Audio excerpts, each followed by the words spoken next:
Jamie, team photo day, is this one that you pencil in the calendar and look forward to? Oh, it's my favourite day of the year, yeah. No, I remember when I first started, these days used to go the whole day, like 8 hours, but they're really good now. They go pretty short and sweet, but it's something that you kind of don't take for granted. This is my 15th year now, so it's something that's really special. It's another year for me, so I'll enjoy it, but hopefully it's not too long. And coming off a career best season, what have you been doing over the summer to try to replicate that this year? I think for me the biggest thing is continuity, getting out in the park. So that's training. Jared Wade's really good at individualising programs. So it's more how do I manage myself throughout pre-season without getting injuries. Soft tissue, impact injuries are a big one in pre-season. It's bash and crash. Guys are fighting for spots, so they want to prove themselves. Whereas I'm probably at the other end where I'm trying to manage my body, but at the same time I want to improve. So it's just finding a really good balance with that. And yeah, hopefully I can. And just the big thing for me is just staying on the park with injuries. How is the body feeling? Body's feeling good. It's getting a little bit more aged, but I feel really good. I feel powerful still. I think that's the main thing for me is if I've got my power and my explosiveness, that's the thing that I feel like is my edge over opponents, especially playing forward. So I feel like I haven't lost that, but I've done every session and I feel really good.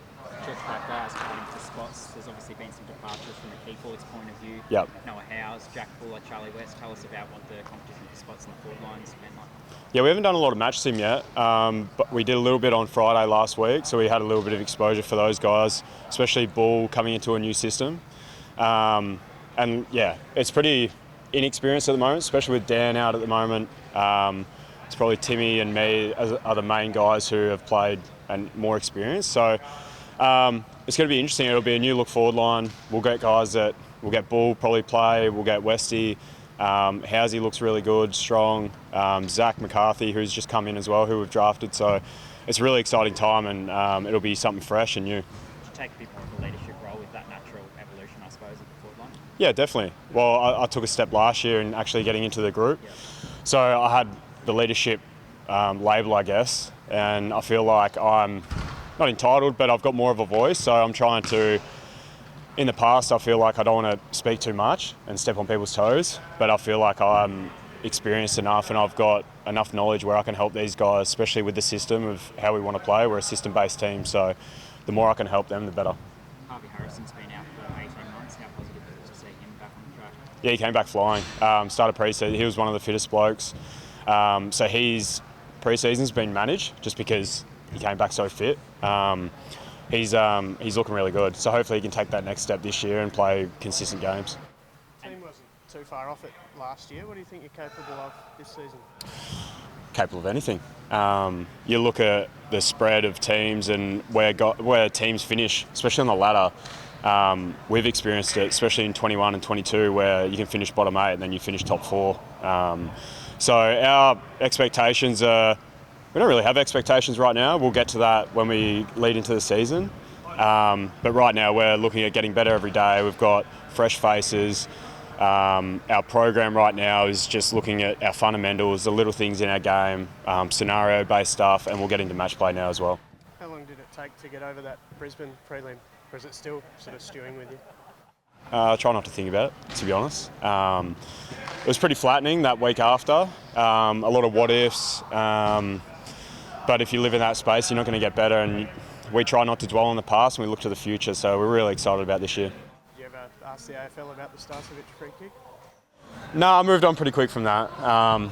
It was a big talking point, but it is what it is. The AFL, I mean, there's a lot of grey area in our rules, so that one didn't go my way, but they played a fantastic brand of football and made it all the way and ended up winning the premiership, so it's credit to them, and I try not to think about it, to be honest. What's changed or been tweaked, if anything, from a strategic or sort of style point of view to try to make up that ground? I think every team's trying to look for an edge on other teams. Probably our offense maybe trying to be a little bit more unpredictable, but in saying that, when you are unpredictable, it's hard to set up behind the ball and the defence gets tested out. But I feel like our group, we've got a really good defence. We can do that.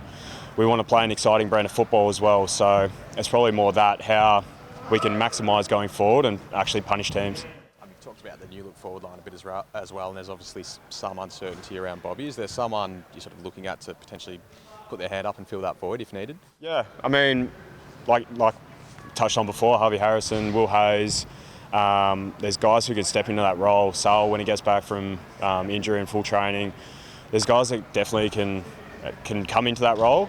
Everyone adds a little bit different. Bobby's really dynamic. He's a skillful player. He's got a lot of X factor. So hopefully these guys who come into the team, and we'll get a little bit more match to him coming up, and guys will get opportunities. So it's an exciting time for those guys as well. It's not a set team, so there's plenty of guys with opportunity there.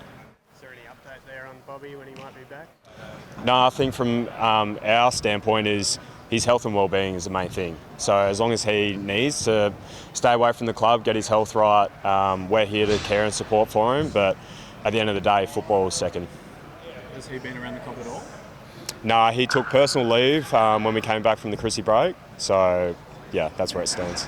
Tom Mitchell officially announced his retirement last night. Just a word on, I guess, his contribution to the club and premiership in 23. Oh, he was massive.